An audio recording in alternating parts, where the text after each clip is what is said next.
Hello and welcome. This is 416, and I'm Sean Hood, and I will be your professor for this course. This is my office.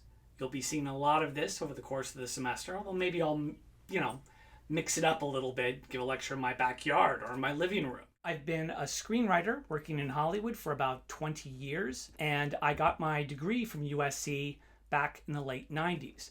In fact, I took a course almost identical to this one, taught by screenwriting guru Frank Daniel, and it was my favorite class. Many of the key concepts we'll learn here, and many of the key concepts that you'll learn in any screenwriting course you take at USC, were developed by Frank in the 80s and 90s. Now, the reason that I wanted to come back to USC and teach this course in particular, is that this course happened to be, over the last 20 years, the most useful in terms of understanding the screenwriting process and having a set of tools that I could actually apply to real world situations. Usually when I teach this class, there are only about 50 students. Now there are over 200.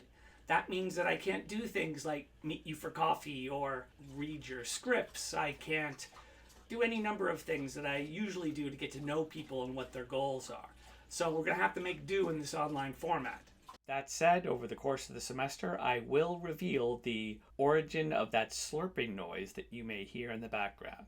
Sorry about that. Ultimately, just know that I'm going to try to make this class in whatever way I can, even if I'm just recording videos and interacting with a lot of you through the discussion boards and through email. I'm committed to making this class as valuable for you as it has been for me. Now, this is a tall order. I'm no Frank Daniel. I'm a pretty good teacher, though, so I'm going to do my best. One quick aside, if you go onto IMDb and you look me up, you'll find a string of somewhat dubious movies and TV. Now, this may be of some concern to some of you, in the sense that if you happen to be a horror fan and you love the Halloween franchise, or if you happen to be a Swords and Sandals fan and love Conan the Barbarian, you might be excited by my credits. For the rest of you, you might be a little bit dubious. But ultimately, this class is not about me. The tools that I teach are universal, and part of the point of this class is to show you that these same tools can be applied in very different movies by very different filmmakers for very, very different purposes. I've written in all sorts of different genres, including comedy and drama.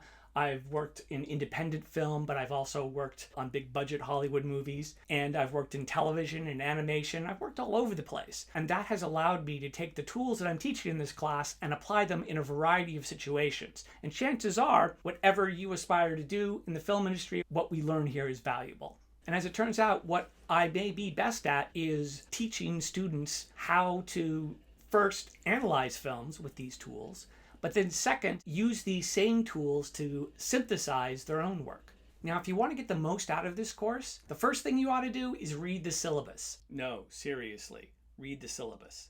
You'll find the usual stuff about course objectives and grading and assignments and so on, but you'll also get a flow chart for how exactly this course is going to unfold in an online format. All right, this video is already too long. That's it. Go, I'll see you later. I'll see you the 17th of August.